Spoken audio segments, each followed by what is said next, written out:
여러분 안녕하십니까? 1919년 3월 1일은 온 나라가 독립을 염원하는 태극 물결로 물든 하루였습니다. 제105주년 3.1절을 맞이한 오늘 조국 독립이라는 목표 아래 울려 퍼진 만세 삼창이 전국 곳곳에서 재현됐습니다. 구나영 기자가 전해드리겠습니다. 대한독립 만세! 대한독립 만세! 수많은 독립운동가가 투옥돼 고문을 당했던 서대문 형무소에 태극기를 든 시민들이 가득 모였습니다.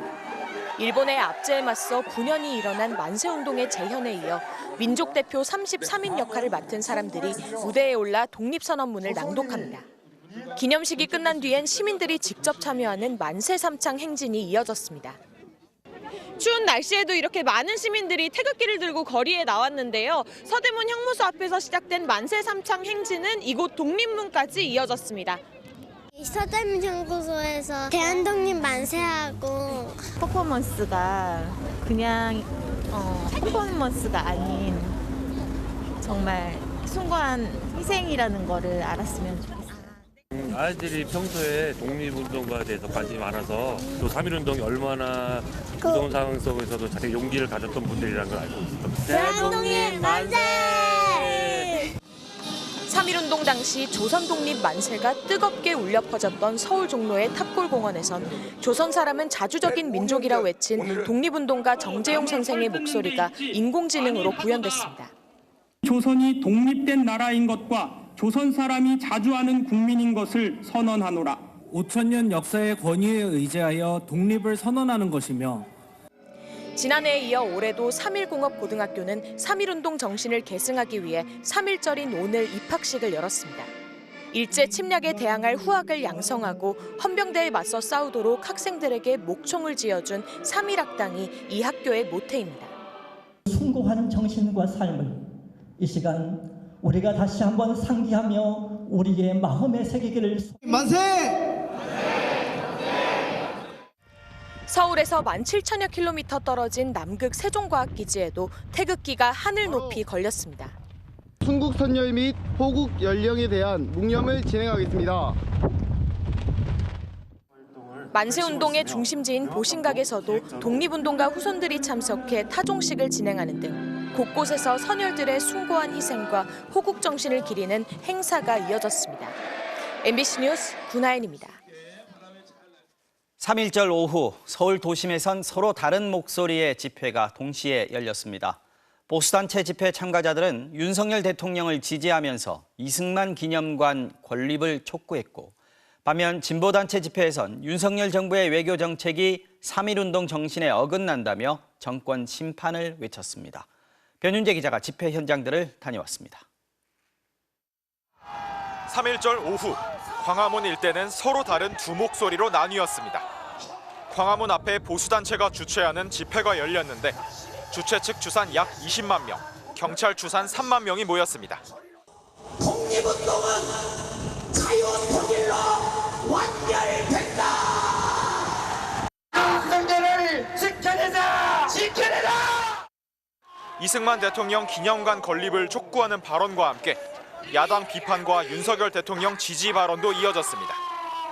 비슷한 시각 대한민국 역사박물관 앞에선 진보단체 집회가 열렸습니다. 주최 측 추산 약 500명이 모여 윤석열 대통령의 외교 정책이 3.1절과 맞지 않는다며 정권 심판을 촉구했습니다. 윤석열 정권 심판으로 3.1운동 정신 계승하자! 1km가 채 되지 않는 거리를 사이에 두고 두 집단은 서울 도심에 모여 집회를 열었습니다. 같은 시각 최상병 특검을 촉구하는 해병대 예비역 연대의 행진이 마포구 홍대 입구역에서 용산 전쟁기념관 앞까지 이어졌습니다.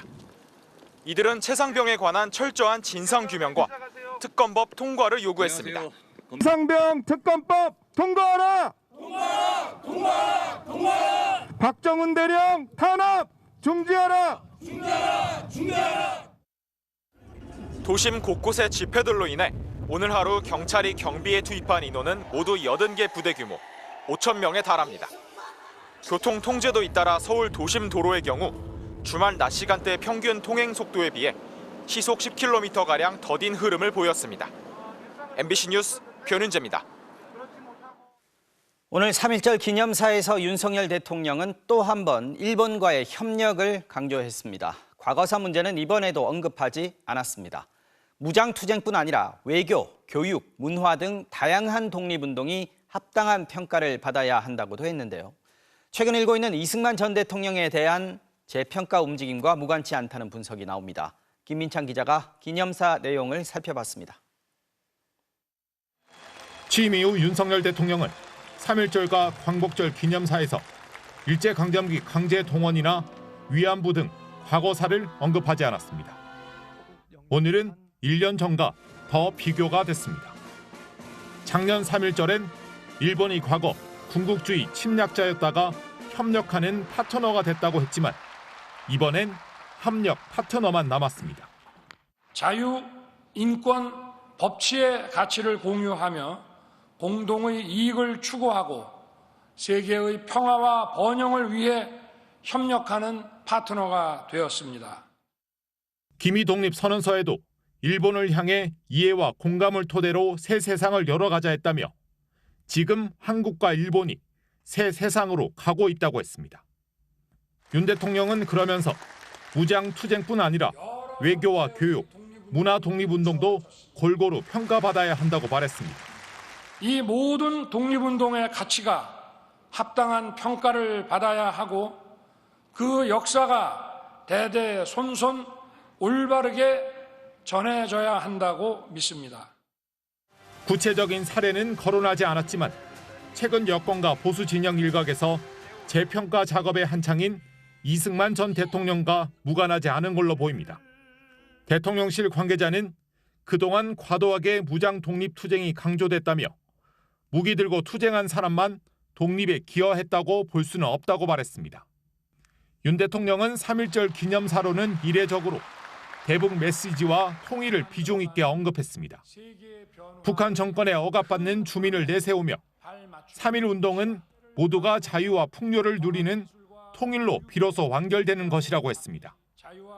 이와 관련해 30년 전 채택된 민족 공동체 통일 방안에 자유주의 철학과 비전이 담긴 새로운 통일관을 반영하겠다고 대통령실 관계자가 전하기도 했습니다. 3.1절 기념사에 대해 국민의힘은 대한민국이 나아가야 할 미래의 길과 한일 관계 도약을 제시했다고 평가한 반면 민주당은 일본과 협력이 기미 독립운동의 정신이냐며 윤 대통령의 끝없는 구애는 나쁘끄럽다고 비판했습니다. 지난해 기념식에 윤 대통령과 함께 나왔던 김건희 여사는 올해는 불참했습니다. MBC 뉴스 김민찬입니다. 3.1운동은 일제강점에 맞서 우리 민중들이 자발적으로 일으킨 항쟁이었다는 점에서 역사적 의미가 크죠. 일제가 물러난 이후 일본으로부터 독도를 지켜냈던 민간 의병 조직, 독도의용수비대도 그런 면에서 이 3.1운동과 마찬가지였습니다. 정부를 대신해 일본의 독도 침입에 맞서 싸웠던 마지막 독도의용수비대원 정원도 선생을 고병찬 기자가 만나고 왔습니다. 빛바랜 사진 속 군복을 입은 젊은이들이 군사용 망원경으로 적의 정세를 감시하고 소총을 들고 전방을 경계합니다. 이들 앞에는 한자로 독도의용수비대라는 명판을 세워놨습니다. 결의에 찬 표정으로 무릎 앉아 자세를 취하는 청년. 올해 95살인 정원도 씨입니다. 일본에서 그거 하다가 폐말로 꽂고 다케시마 저거 따위라고 해가 그런 일이 있어가 이걸 이제 우리가 독도로 가가 그걸 막아 빼가 던지보고 그때부터 시작했지요. 정 씨는 일본이 패망하고 물러난 이후 1952년부터 독도 인근의 일본 함정 출몰이 잦아지자 독도를 지키기 위해 울릉도 주민들이 자발적으로 결성한 독도의용수비대에 참여했습니다. 33명으로 구성된 이들 의병은 1956년 말 국립경찰의 업무를 인계할 때까지 3년 8개월 동안 독도를 지켰습니다. 이수신 장군과 같은 그런 생각을 가지고 하자고. 우리가 그 36년 동안 식민지 생활을 했겠다. 독도가 그래가지고 독도를 뺏긴 건데 우리가 찾았다는 그. 이들은 혁혁한 전과도 올렸습니다. 1954년 일본 해상보안청 순시선을 박격포로 물리친 격전은 독도 대첩이라고도 불렸습니다. 이들의 활동은 우리나라의 독도 시료 지배를 입증하는 근거가 되기도 했습니다. 장비들이나 건축물들이 독도 경비대에 그대로 인수가 되었거든요. 대한민국의 국민이 생활을 했고 방위 차원에서도 시료 지배를 했다라고 볼 수가 있을 것 같습니다. 아무런 보상도 바라지 않고 그저 우리 땅을 지키기 위해 젊은 시절을 바쳤던 정원도 씨는 여전히 일본이 독도에 대한 야욕을 내비치는 것에 울분을 감추지 못합니다. 경찰이 그게 약 한 20여 명이 지키고 있죠. 이제는 조금 많이 튼튼하지만 아직까지 좀 불안해요. 왜 불안하세요? 뭐라고 자꾸 죽여서고 저 사람들이 아직까지 해결이 안 돼가 있는 거 보면 좀 불안해요. 95살 노장은 독도에서 87km 떨어진 이곳 울릉도에서 여전히 우리 땅을 지키고 있습니다. 33명의 전우 가운데 이제 생존해 있는 의용대원은 정 씨를 포함해 3명입니다. 남은 소망은 청춘을 바친 자신들의 노력이 헛되지 않게 되는 것입니다. 독도는 어디까지나 우리 땅이고 우리의 조상들이 지키던 게 있기 때문에 절대 포기가 안 됩니다. 그게 영원히 우리 끼라고 그 못을 받도록 해야 됩니다. 보고 죽어야 되겠는데 그걸 보고 죽을란지. MBC 뉴스 고병찬입니다. 정부가 책임을 묻지 않겠다며 정했던 전공의들의 복귀 마감 시한이 어제로 지났습니다. 오늘 경찰은 곧바로 전공의 이탈을 부추긴 혐의로 의사협회와 전현직 간부들을 압수수색했습니다. 거듭되는 정부의 압박 속에 일부 전공의들은 복귀했지만 대다수 전공의들은 여전히 별다른 움직임을 보이지 않고 있습니다. 송정훈 기자가 전해드립니다. 경찰이 의사협회를 압수수색했습니다. 보건복지부가 김태구 의협 비대위원장 등 전현직 간부 5명을 고발한 지 사흘 만입니다. 업무방해 관련돼서 따로 자료 나온 거 없었을까요? 압수수색은 서울시 의사회와 강원도 의사회, 그리고 이들의 자택에서도 함께 이루어졌습니다. 이 의사들에게 적용된 혐의는 전공의들의 집단 행동을 부추기고 방조했다는 겁니다. 참담한 심정이고 전화, 비리 절대로 꺾이지 않을 것입니다. 의대생 학생들도 자율적으로 저항하고 있습니다. 경찰은 이들에게 오는 6일까지 출석해 조사받으라고 통보했습니다. 강하게 반발한 의사협회는 개원이들을 중심으로 집단 휴진도 고려하겠다고 밝혔습니다. 전공의들의 어려움을 돕고자 한 행동을 집단 행동 교사 및 방조로 몰아가는 정부의 황당한 행태에 의사들은 분노를 금할 길이 없습니다.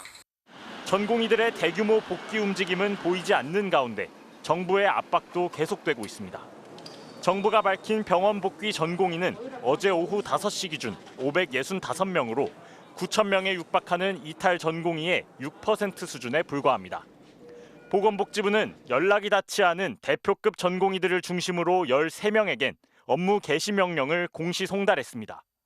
의사협회가 모레 여의도공원에서 대규모 집회를 예고한 가운데 다음 주 의사협회와 전공의들을 향한 정부의 사법 조치가 이어질 것으로 보입니다. MBC 뉴스 송정훈입니다. 네, 정부와 의료계 갈등 다음 주가 또 다른 분기점이 될 것 같습니다. 복지부 출입하는 지윤수 기자와 전망해 보겠습니다. 자, 지 기자, 의사협회 지도부를 고발한 지 사흘 만에 그것도 휴일에 바로 강제 수사에 나섰습니다. 압박이 본격화됐다 이렇게 봐야겠죠? 네, 의사협회가 모레 대규모 집회를 예고했잖아요. 그 전에 이제 강한 경고 메시지를 보내는 의미가 있겠고요. 네. 무엇보다 지금 상황의 핵심이죠. 미복귀 전공의들을 압박하려는 의도가 더 커 보입니다. 네. 이번 연휴가 끝나는 4일부터 복지부가 대대적으로 수련병원을 점검할 텐데요. 미복귀를 직접 확인한 뒤에 수사는 일단 전공의 단체 집행부를 겨냥할 걸로 보입니다. 네. 이번에 업무 개시 명령 공시 송달 대상을 보면 12명이 주요 병원 전공의 대표들이거든요. 대표들이요. 네. 다음 주 이들에 대한 형사고발을 먼저 진행할 가능성이 높습니다. 자, 지금 정부 대응을 보면은요, 조금도 머뭇거리는 느낌이 없습니다. 시간을 끌어봐야 의미가 없다 이렇게 봐야 됩니까? 전공 이탈이 장기화되면 어쩔 수 없이 심각한 환자 피해가 발생할 수 있고 네. 그렇게 되면 의료계뿐만 아니라 정부 책임론도 불거질 수 있거든요. 조속히 의료 차질을 매듭지어야 한다는 부담이 있을 거고요. 네. 또 의대 증원에 대한 찬성 여론이 높기 때문에 강경하게 나가는 게 오히려 득이 될 거라는 판단도 작용한 것으로 보입니다. 자, 의사협회 같은 경우에는 대규모 집회도 한다 그러는데 전공의 단체는 조용합니다. 공식 입장도 지금 거의 안 내고 있는데 어떤 판단을 하고 있는 건지 좀 궁금합니다. 네, 외부의 입장을 내기보다는 내부 분위기를 다지는 게 더 중요하다고 판단한 걸로 보입니다. 네. 전공의들을 동요 없이 끌고 가겠다는 거겠죠. 네. 네, 오늘 의사협회 비대위에서는 이런 표현도 나왔는데요. 한번 들어보시죠. 네. 현 정부가 MZ세대들을 너무 이해를 못하고 있는 것 같아요. 만약에 제가 그 전공의 대표들한테 이만저만한 것들이 집단 사직해 이런 얘기했으면은 그 전공의들로부터 저는 매도당해요. 선배들이 뭔데 우리한테 이래라 저래라 합니까? 네, 한마디로 전공의들은 정부나 의사협회 양측에 맞춰 끌려가기보다는 자신들의 계획에 따라 움직이겠다. 지금까지는 이런 걸로 해석됩니다. 네. 어쨌든 지금 이 상황에서 가장 걱정스러운 거는 환자들 피해인데요. 다음 주면 현장 떠나는 의료진 더 늘어날 수도 있는 거죠? 네, 어제자로 계약이 종료된 전임이나 예비 인턴들이 현장을 떠날 수밖에 없을 걸로 보입니다. 또 다른 변수는 전공의 스승인 의대 교수들인데요. 전공의 상황이 만약 최악으로 치닫게 되면 최후의 의료진이라고 할 수 있는 교수들마저 동요할 가능성도 우려됩니다. 네, 다음 주 상황도 잘 지켜봐야겠습니다. 지윤수 기자 잘 들었습니다.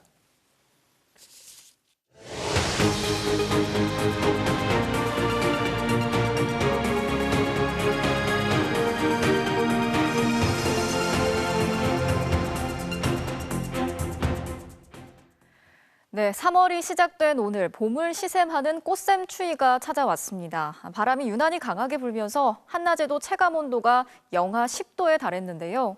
내일 오후부터는 추위가 차차 누그러지겠지만 중부지방을 중심으로 비나 눈이 내리는 곳이 있다고 하니까 이동하실 때 주의가 필요할 것 같습니다. 차현진 기자가 자세히 전해드리겠습니다. 경복궁을 대표하는 행사인 수문장 교대식. 숨은 군들의 손에 든 깃발이 매섭게 휘날립니다. 갑자기 추워진 날씨 탓에 관람객들은 두꺼운 외투에 장갑은 물론 목도리까지 둘러맸습니다. 뼈 얼 것 같아요. 너무 추워요. 봄이라고 생각하고 나왔는데 이렇게 추울 줄 몰랐고요. 지금 날아갈 것 같은데. 지상 1.5km 상공 대기의 흐름을 분석한 영상입니다. 밤새 한반도 상공으로 영하 18도에서 영하 12도의 찬 공기가 쏟아져 내려와 전국을 뒤덮었습니다. 오늘 아침 강원 고성 향로봉이 영하 15.6도, 대관령 영하 8.4도, 서울은 영하 5.4도까지 떨어졌고 체감 추위는 온종일 이것보다 심했습니다. 낮 2시가 넘는 시각에 따뜻한 햇살이 내리쬐는데도 바람이 강하게 불면서 체감 온도는 영하 6도를 보이고 있습니다. 충남 서해안과 전라권 해안, 그리고 경상 해안과 제주도에는 강풍주의보가 내려졌고 모든 해상에는 풍랑특보도 발효됐습니다. 내일 아침은 이번 추위가 절정을 보이면서 대관령 영하 16도, 철원 영하 11도, 서울 영하 6도까지 곤두박질 치겠습니다. 또 내일 오후부터는 중부지방 곳곳에 비나 눈이 오겠고 기온이 낮은 강원 영서와 경기 동부, 충북 중북부에는 1에서 많게는 5cm가량의 눈이 쌓이는 곳도 있겠습니다. 기상청은 서울 등 수도권 일부에도 비와 눈이 섞여 내리겠다며 도로 살얼음 사고에 주의를 당부했습니다. MBC 뉴스 차현진입니다. 오늘 아침 제주도 해상에서 선원 10명이 타고 있던 어선이 파도에 뒤집히는 사고가 있었습니다. 8명은 구조가 됐지만 1명은 숨졌고 2명은 실종이 됐습니다. 강한 바람과 높은 파도 때문에 수색에 어려움을 겪고 있는데요. 김하은 기자가 전하겠습니다. 어선 한 척이 밑바닥을 드러낸 채 바다 위에 떠 있습니다. 사고 해역에 도착한 해경 구조대원이 다가가지만 높은 파도에 접근이 쉽지 않습니다. 오늘 오전 7시 20분쯤 제주 해상에서 갈치잡이에 나섰던 33톤 어선이 파도에 뒤집혔습니다. 배 안으로 들어와가지고 배가 한 45도 정도 기울었다가 파도가 또 큰 게 한 방 넣으니까 아예 90도로 그냥 기울어버렸어요. 근처에 있던 다른 어선이 구조 신호를 확인하고 구조당국에 신고했습니다. 구절에서 배가 넘어갔다고 연락이 와서 바로 달려갔거든요. 그래 있는 대로 배가 넘어가고 있더라고요. 어선에는 한국인 선원 5명과 베트남 선원 5명이 타고 있었는데 이 가운데 8명은 구조됐습니다. 선원들은 인근에 있던 어선에 의해 구조돼 이곳 항으로 들어왔고 그중 한 명은 이곳에서 헬기를 타고 제주 시내 병원으로 이송됐습니다. 병원으로 옮겨진 한국인 선원은 숨졌고 선장과 또 다른 한국인 선원 등 2명은 실종됐습니다. 또 실종자 수색 작업을 하던 중 해경 구조대원 1명이 중상을 입어 병원으로 옮겨졌습니다. 해경 구조대원은 당시 배 위에 올라 선체를 두드리며 실종자를 찾던 중 파도에 휩쓸렸습니다. 자구 해역에는 초속 10m가 넘는 강한 바람과 5m 안팎의 높은 파도가 일고 있어 수색에 어려움을 겪고 있습니다. 해경은 경비함정 5척과 헬기 3대를 동원해 실종 선원에 대한 수색 작업을 이어가고 있습니다. MBC 뉴스 김하은입니다. 우리나라 과학기술 분야의 기술 수준이 중국에 추월을 당한 것으로 나타났습니다. 이미 첨단 바이오나 우주항공 분야에서는 모두 중국에 뒤처졌고 근소하게 우위를 점하고 있는 2차 전지나 반도체 역시 역전당할 위기라고 하는데요. 임현주 기자가 취재했습니다. 현지 시간으로 2월 29일 밤 9시 3분. 중국 실험위성을 탑재한 운반 로켓 창정 3호가 발사됐습니다. 중국은 지난해에만 66회, 올해는 100차례 우주 발사 계획을 세웠습니다. 최근에는 소형 항공기가 세계 최초로 바다와 도시 횡단에 성공했고 모바일 월드 콩그레스 MWC 2024에서는 기존 5세대보다 10배 빠른 5.5세대 이동통신 상용화를 선포했습니다. 현재 최상급의 5세대 통신 기술을 넘어 6세대 통신 시장까지 선점하겠다는 전략입니다. 과학기술정보통신부가 2년에 한 번씩 미국과 중국, 일본 등 주요 국가를 상대로 136개 핵심 기술을 평가하는데 2022년을 기준으로 중국 과학기술 수준이 한국을 추월했습니다. 조사가 시작된 지 12년 만에 처음입니다. 우리나라는 2차 전지 분야에서는 최고 수준을 보였지만 우주, 항공, 해양 분야와 차세대 통신, 인공지능, AI 분야에서는 모두 중국에 뒤처졌습니다. 특히 중국은 차세대 통신이나 AI 분야에서 세계 최고인 미국과 각각 6개월, 1년 3개월까지 기술 격차를 좁힌 상태입니다. 이 속도라면 2차 전지, 반도체 분야에서 중국에 추월되는 것은 시간 문제입니다.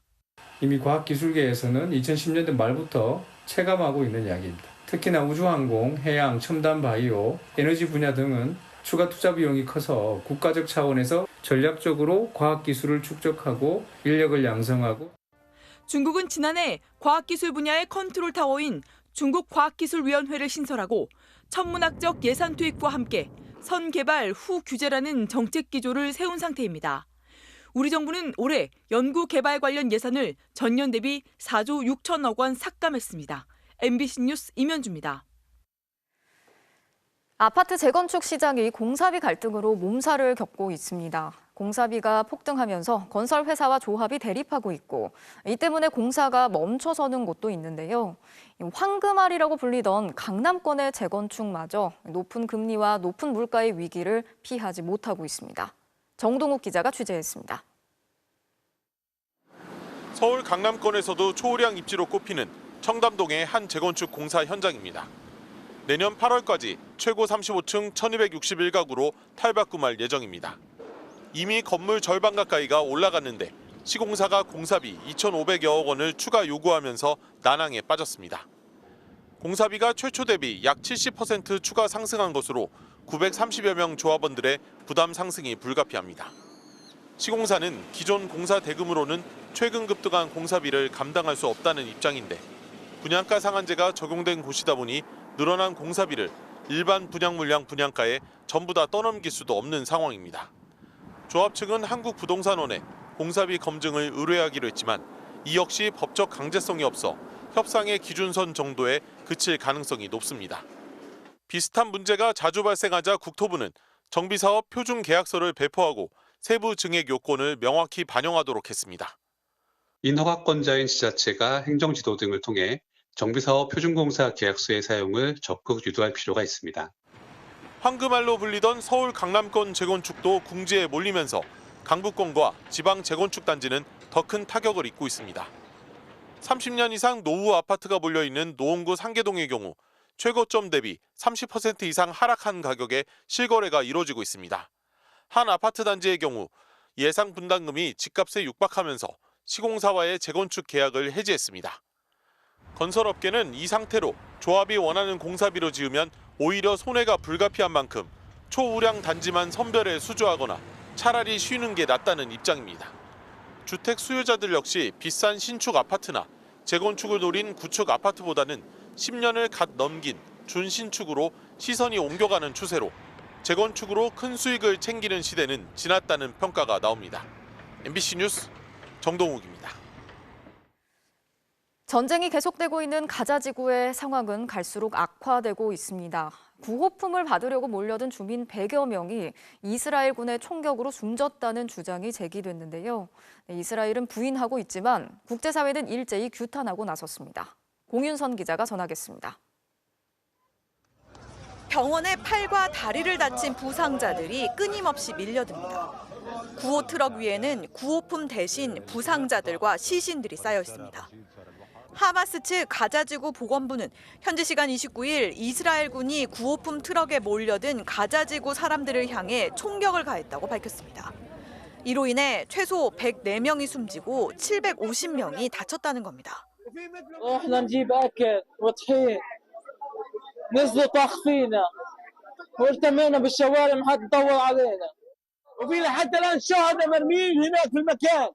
ولا سيارة إسعاف قادرة تصل ولا أي مسعف ولا أي حدا المسعفين مسافة ما يجيبوا المصاب أو الشهيد. 이스라엘군은 즉각 부인했습니다. 증거로 당시 항공 영상도 공개했는데 수많은 가자 주민들이 구호품을 약탈하려 달려들다 트럭에 치여 숨졌다는 겁니다. Some began violently pushing and even trampling other Gazans to death, looting the humanitarian supplies. 총격을 입었다는 주장에 대해선 이스라엘군을 위협한 10여 명에게 발포했을 뿐이라고 해명했습니다. 국제사회가 일제히 규탄에 나선 가운데 유엔 안전보장이사회는 긴급회의를 열었고 이스라엘 우방인 미국 역시 비극적이라며 사건을 조사 중이라고 밝혔습니다.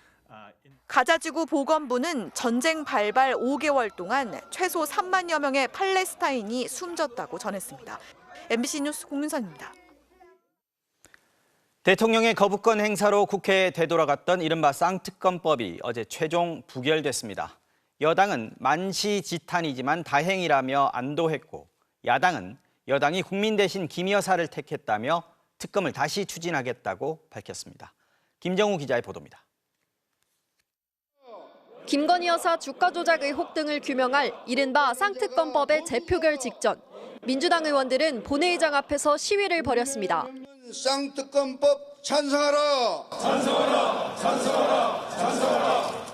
그러나 법안 통과를 위한 186명의 찬성표를 받기엔 역부족이었습니다. 총 득표수 281표 중 가 171표, 부 109표, 무효 1표로서 부결되었음을 선포합니다.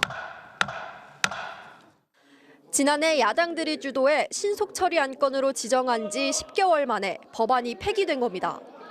여당은 선거용 악법이었다며 안도했고 만시지탄이지만 다행으로 생각하고 야당은 여당이 방탄에 동참한 거라며 날을 세웠습니다. 대통령과 국민의힘은 결국 국민이 아닌 김건희 여사를 선택했습니다. 통과가 어려울 거란 예상도 벗어나지 않았지만 공천과 맞물린 표심 역시 그대로 드러났습니다. 당론으로 부결을 채택한 국민의힘에선 반대나 무효표 결과로 볼 때 참석 의원 110명의 이탈이 거의 없었다는 분위기입니다. 여당 공천에서 현역 불패 기조가 이어진 효과라는 분석이 나옵니다. 지난해 야당 단독으로 통과시켰을 때보다 찬성이 9표 줄었지만 민주당은 탈당한 일부 의원들이 불참한 탓일 뿐 당내 갈등과는 무관하다고 평가했습니다. 그러면서 김건희 여사를 둘러싼 명품 가방 수수 논란 등 새로운 의혹을 더해 다시 법안을 추진하겠다는 입장을 밝혔습니다. 총선 결과에 따라서는 21대 국회에서도 속도를 낼 수도 있다고 생각을 합니다. 특히 공천 갈등을 겪고 있는 민주당으로선 특검 재추진을 앞세워 정권 심판론에 다시 불을 붙이려는 시도가 효과를 볼 수 있을지 주목됩니다. MBC 뉴스 김정우입니다. 국민의힘 한동훈 비대위원장과 민주당 탈당을 선언한 김영주 국회 부의장이 조금 전 만나 김 부의장의 국민의힘 입당을 논의하고 있습니다. 국민의힘 3차 경선 결과도 나왔는데 역시 현역 의원들의 강세가 이어졌습니다. 손하늘 기자입니다. 한동훈 국민의힘 비상대책위원장이 민주당을 탈당한 사선의 김영주 국회 부의장을 서울 시내 한 식당에서 만났습니다. 사흘 연휴의 첫날 저녁에 잡힌 전격 회동. 두 사람은 김 부의장의 국민의힘 입당을 논의하고 있는 걸로 알려졌습니다. 김 부의장은 민주당 공천을 앞두고 의원 하위 평가 20%에 속한다는 통보를 받자 모멸감을 느꼈다며 지난달 탈당을 선언했습니다. 문재인 정부 초대 노동부 장관을 지낸 김 부의장이 내리 3번 당선된 현 영등포 갑 지역구에 출마한다면 민주당에서 전략 공천을 받은 친 이재명계 최현일 전 구청장과 맞대결하게 됩니다. 오늘 발표된 국민의힘 3차 경선 결과에서도 이른바 현역 불패 흐름은 이어졌습니다. 민주당의 비례위성정당에서 배지를 단 뒤 국민의힘으로 넘어간 조정훈 의원이 서울 마포 갑에서 경선을 통과했고, 대구 수성 을에선 현역인 초선 이인선 의원이, 경기 안양 동안 을에선 이 지역 5선인 심재철 전 국회 부의장이 본선행을 확정했습니다. 황보승희 의원이 불출마해 공석이 된 부산 중영도에선 조승환 전 해양수산부 장관이 박성근 전 총리실 비서실장을 꺾었습니다. 대통령실 전 비서관과 행정관 등 이른바 용산 출신들은 모두 탈락했습니다. 서울 영등포 을 경선을 포기한 박민식 전 국가보훈부 장관은 전략 공천이 검토되고 있습니다.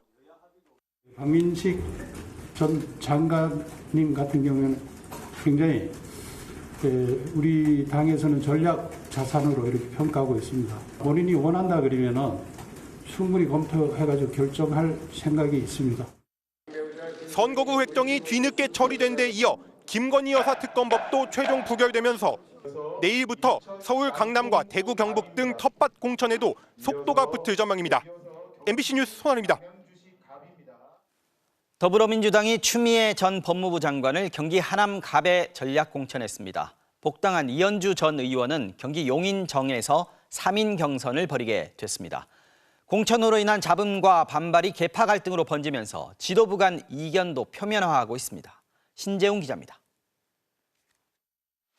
윤석열 대통령의 검찰총장 시절 법무장관으로 내내 대립했던 추미애 전 민주당 대표가 경기 하남갑에 전략 공천됐습니다. 옆 지역구인 하남 을에는 백범 김구 선생의 증손자인 김용만 대한민국 임시정부 기념사업회 이사, 이원욱 의원이 탈당한 화성을에는 공영훈 전 현대차 사장 등 영입인재들이 전략 공천을 받았습니다. 친명계 정성호, 김병기 의원과 비명 이인영 의원도 본선에 직행한 반면 복당한 이현주 전 의원은 경기 용인정에서 박성민 전 최고위원, 이현욱 전 경기도시공사 사장과 3자 국민경선에 나섭니다.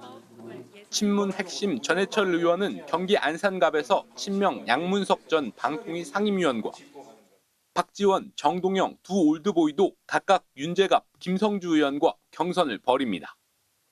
공천은 막바지로 접어들고 있지만 계파 갈등을 둘러싼 지도부 간 공방은 거세지고 있습니다. 비명 기동민 의원의 컷오프에 반발한 이재정 공천관리위원회 사의 표명에 대해 홍익표 원내대표는 공관위 운영에 문제가 있었던 것으로 보인다고 말했습니다.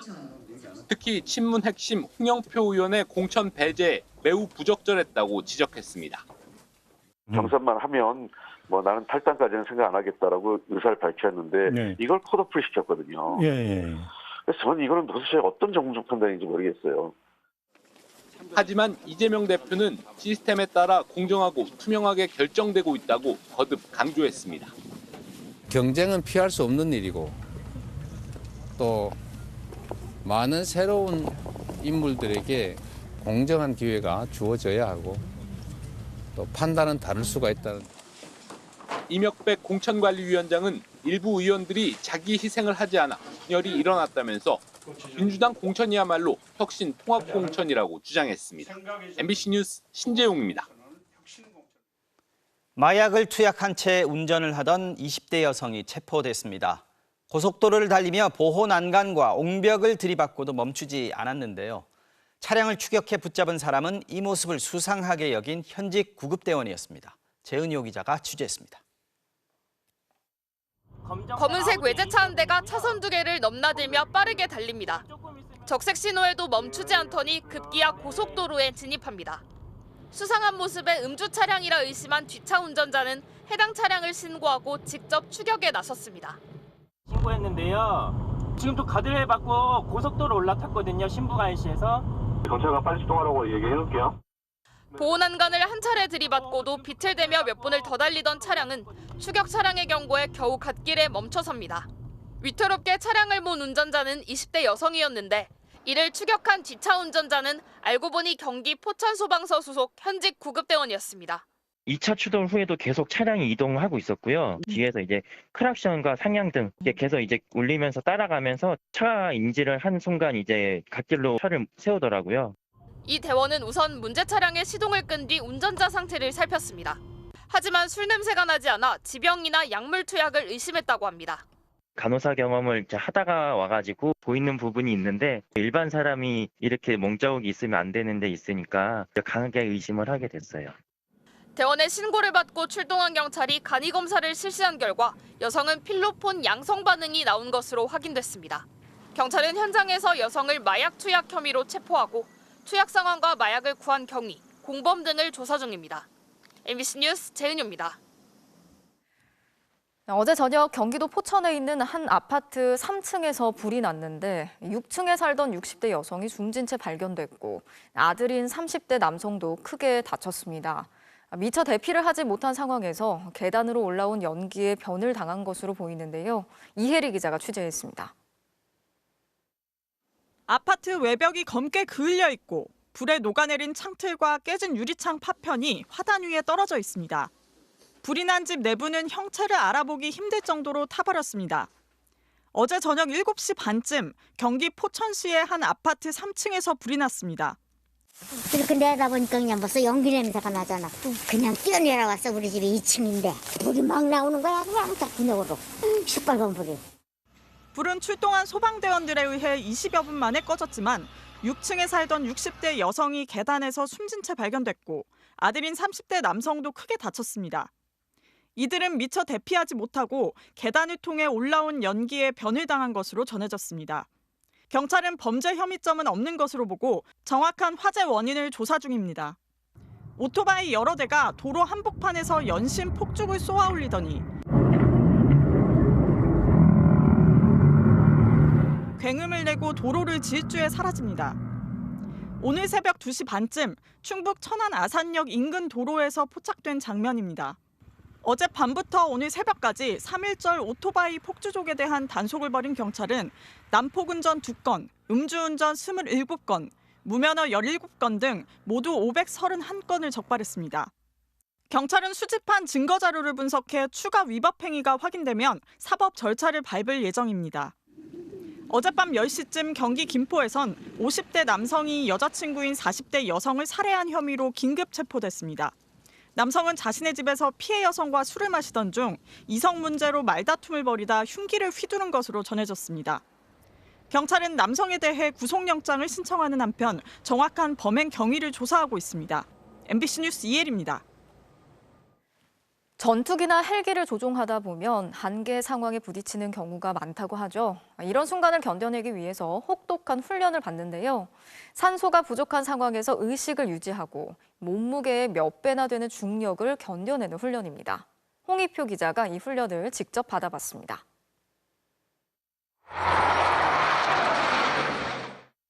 공중에서 자유자재로 기동하는 항공기 조종사들도 거쳐왔던 훈련이 있습니다. 조종사가 되기 위해 반드시 받아야 하는 필수 훈련이 어떻게 이루어지는지 직접 알아보겠습니다. 원심 분리기 같은 거대한 장치가 빙글빙글 돌아갑니다. 자기 몸무게의 6배에 달하는 압력이 가해지는데 피가 하체로 급격히 쏠리면서 의식을 잃을 수 있습니다. 호기롭게 조종관을 잡았지만 얼굴은 일그러지고 몸도 가누기 힘듭니다. 결국 눈앞이 어두워지더니 어느새 정신을 잃고 말았습니다. 하지만 조종사들의 특수호흡법을 통해 지구 중력 가속도의 6배에서 20초까지 견디는 합격 기준선을 넘었습니다. 이런 과정을 반복하며 익숙해져야만 전투기의 급격한 기동을 버텨낼 수 있습니다. 눈앞이 이렇게 좀 회색빛이 되는 시점이 있는데 이게 숨을 3초간 참았다가 내쉬고 하는 방법을 번갈아서 하면은 고도 7,600m까지 올라가는 극한의 환경도 경험해야 합니다. 기압이 낮아지면서 산소가 부족하게 되고 또박또박 글씨를 쓰는 것도 버겁습니다. 급격한 기압 변화로 귀에 강한 통증이 느껴지면 코를 막고 연신 숨을 밀어내야 합니다. 긴급 상황에서 전투기에서 탈출하는 법은 물론 이상 상황 발생했습니다. 위로 바라보십시오.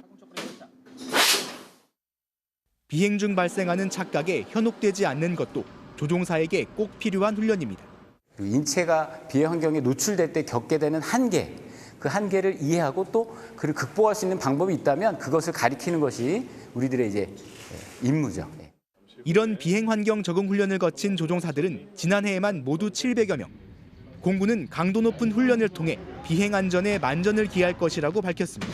MBC 뉴스 홍익표입니다. 방글라데시 한 쇼핑몰에서 대규모 화재가 발생해서 40명이 넘는 시민들이 사망했습니다. 대피한 부상자들은 병원에서 치료를 받고 있는데 위중한 환자들이 많아서 인명피해가 더 늘어날 거라는 우려가 나오고 있습니다. 이경미 기자가 전하겠습니다.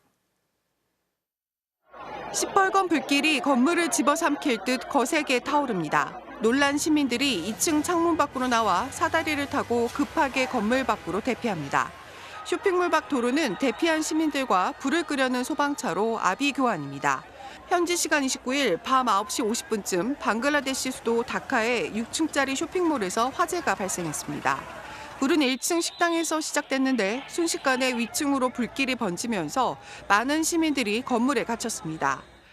আমি যখন জানতে পারছি তখন দুই তলায় আগুন ছিল আমরা ছাদে চলে গেছিলাম ছাদে আমরা 30 জনের মতো ছিলাম 30 জনের মতো ছিলাম আগুন নিভানোর পরে ফায়ার যে লোকজন ছিল ফায়ার সার্ভিসের 이 불로 현재까지 최소 43명이 사망했으며 수십 명이 다쳐 치료를 받고 있습니다.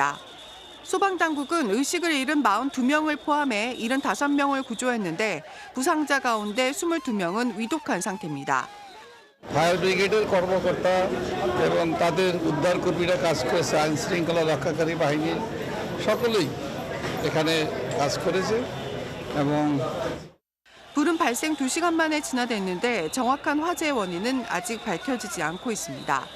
소방당국은 이 건물이 층마다 특히 계단에도 가스통이 있는 위험한 건물이었다며 1층 식당의 가스레인지에서 처음 불이 났을 가능성을 염두에 두고 화재의 원인을 조사 중입니다. MBC 뉴스 이경미입니다.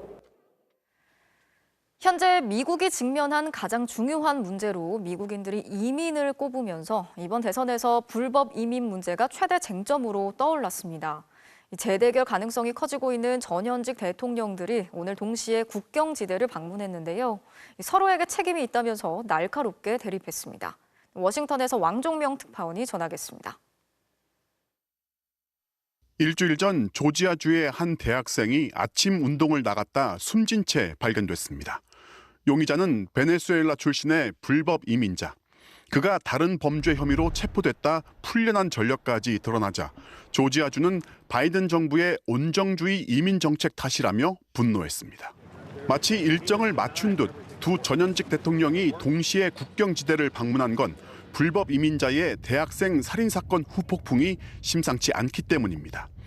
최근 여론조사에서 미국이 직면한 가장 큰 문제이자 바이든 정부의 가장 실패한 정책으로 이민이 꼽히자 바이든은 만회를 위한, 트럼프는 공격을 위한 무대를 찾은 겁니다.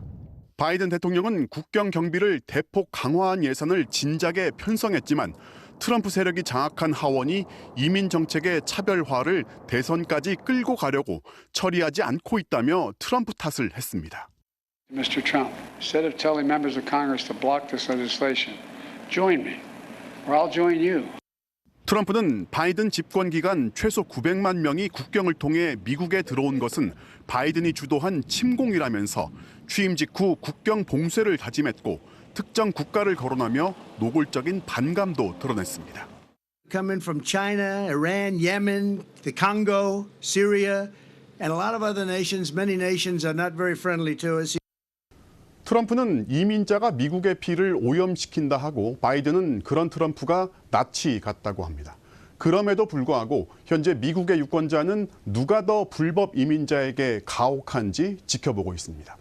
워싱턴에서 MBC 뉴스 왕중명입니다. 러시아 푸틴 대통령의 최대 정적으로 꼽혀온 알렉세이 나발리. 지난달 교도소에서 갑작스럽게 사망한 지 2주 만에 오늘 장례식이 열리게 됐습니다. 러시아 당국의 압박 속에 장례식이 제대로 치러질 수 있을지조차 불투명한 상황이라고 합니다. 파리에서 손영 특파원이 취재했습니다. 묘지 담벼락 위엔 정체를 알 수 없는 장비들이, 교회 근처엔 감시 카메라와 통제 시설들이 설치됩니다. 묘지 정문으로 들어가는 사람들을 경찰이 막더니 신원을 확인합니다. 현지 시간 1일 알렉세이 나발리가 생전에 거주했던 러시아 모스크바 마리노의 한 교회에서 장례식이 거행됩니다. 나발리가 시베리아 교도소에서 의문사한 지 보름 만입니다. 장례식이 방해받고 있다는 주장도 제기됐습니다. 장례식장 대부분이 예약을 거부했고 정부가 연구차 업체들에게 나발리의 시신을 옮기지 말라고 협박해 시신 운구도 쉽지 않은 상황이란 겁니다. 장례식장 참석자들이 체포될 수 있다는 우려까지 제기됐습니다. And I'm not sure yet whether it will be peaceful or whether the police will arrest those who have come to say goodbye to my husband. 대선 보름을 앞두고 국정연설에 나선 푸틴 대통령은 나발리에 대한 언급 대신 서방에 대한 핵 전쟁 가능성을 경고했습니다. 최근 거론되고 있는 서방의 우크라이나 파병론에 강력 대응한 겁니다. 신형 핵무기들의 이름까지 열거했습니다. Тоже есть оружие, да знают об этом. Сейчас только я сказал. Тоже есть оружие, которое может поражать цели на их территории. 공교롭게도 러시아가 전쟁 초기부터 일정 요건만 갖추면 전술핵을 사용할 수 있다는 기밀 문서도 외신에 보도됐습니다. 미국은 러시아의 핵 위협에 대해 무책임하다고 비난했습니다. 파리에서 MBC 뉴스 손영입니다.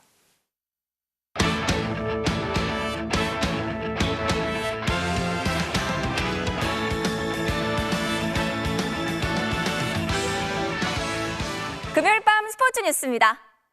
K리그 개막전에서 지난 시즌의 우승팀 울산이 동해안 라이벌 포항을 꺾고 첫 승을 거뒀습니다. 김태훈 기자입니다. 올 시즌 공식 개막전이 열린 울산 문수 경기장. 겨우내 축구를 기다린 팬들은 시작 2시간 전부터 몰려들기 시작했고 기념품 가게 앞은 엄청난 줄이 이어질 정도로 경기장 안팎의 열기는 뜨거웠습니다. 2시간을 달려왔는데 그 시간이 조금 더 소중하고 기대가 됐어요. 울산현대 파이팅! 감독님도 바뀌셨고 선수들도 새로운 선수들이 많이 들어오셨는데 잘 할 거라 믿고 포항스러스 파이팅! 쌀쌀한 날씨 속에 두 팀 선수들은 아직 손발이 맞지 않는 듯 굳은 모습이었습니다. 울산은 엄원상의 크로스를 김민우가 밀어넣었지만 오프사이드가 선언됐고 1분 뒤 포항 조르지의 득점도 오프사이드로 취소되기도 했습니다. 올 시즌 K리그1 1호 골은 후반 6분에 나왔습니다. 울산 아타루의 크로스가 그대로 골문 안으로 들어가 행운이 따른 선제골을 기록했습니다. 울산은 아타루의 결승골을 끝까지 지켜 라이벌 포항을 꺾고 첫 승을 올렸습니다.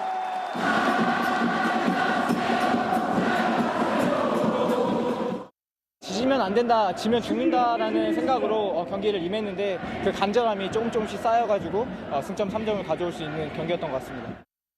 리그 3연패라는 위대한 도전을 시작한 울산. 2만 8천 명의 팬 앞에서 기분 좋은 출발을 알렸습니다. 전주 월드컵 경기장도 2만 4천 명이 넘는 팬들의 함성으로 가득 찼습니다. 경기 내내 팽팽한 긴장감이 이어진 가운데 대전이 새 외국인 선수 구택의 선제골로 앞서갔지만 전북 안현범이 후반 막판 동점골을 터뜨리면서 두 팀은 무승부를 기록했습니다. MBC 뉴스 김태훈입니다. 네, 메이저리그 샌프란시스코의 이정우 선수는 시범 경기 첫 홈런을 터뜨렸습니다. 강한 총알타구로 담장을 넘겨버렸습니다. 박주린 기자입니다. 1번 타자 중견수로 두 번째 시범 경기에 나선 이정후. 1회 첫 타석부터 펄펄 날았습니다. 우익수 키를 넘기는 2루타를 터뜨렸습니다. 예열을 마친 이정후는 3회 자신의 진가를 유감없이 과시했습니다. 시속 152km의 빠른 공을 받아쳐 그대로 우측 담장을 넘겨버렸습니다. Jung-Hoo Lee in his second spring training game with the Giants A laser. 발사각은 18도로 낮았지만 타구 속도가 무려 시속 177km에 이르는 총알 타구는 127m를 날아 담장을 넘어갔습니다. 첫 2루타에 홈런까지 신고한 이정후는 두 차례 시범 경기에서 6타수 3안타, 5할 타율에 장타력까지 과시하며 기대감을 더 키웠습니다. 이정후의 매제 샌디에고의 고우석도 데뷔전 호투로 화답했습니다. 오클랜드와의 시범 경기에서 5대3으로 앞선 8회 마운드에 오른 고우석은 첫 타자를 3구 3진으로 돌려세우며 산뜻하게 출발했습니다. 다음 상대는 초청 선수로 합류한 박효준. 코리안 리거 맞대결에서 땅볼을 유도하며 판정승을 거둔 고우석은 좌전 안타를 내준 이후에도 흔들리지 않고 헛스윙 3진을 이끌어냈습니다. 첫 등판은 기대보다 늦었지만 1이닝 동안 3진 2개를 잡는 무실점 호투를 펼치며 기분 좋은 출발을 알렸습니다. 긴장을 좀 많이 해가지고 던지고 내려가서 진짜 아무 생각이 안 들고 19 슬라이드 커도 순위 높은 이유에 왔지만 그래도 이게 내 무기라고 생각합니다. MBC 뉴스 박주린입니다.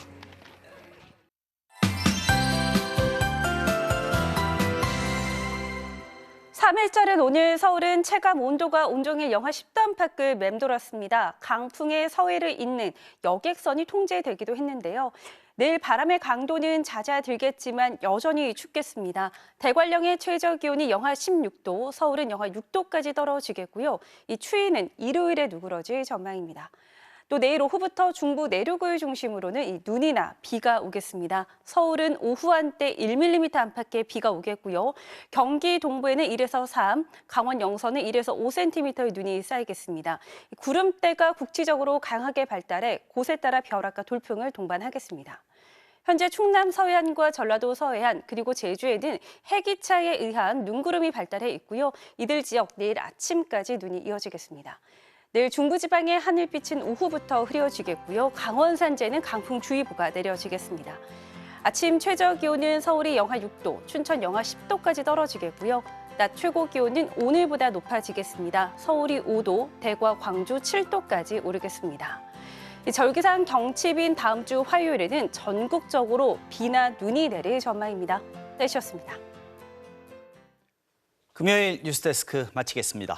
함께해 주신 여러분 고맙습니다.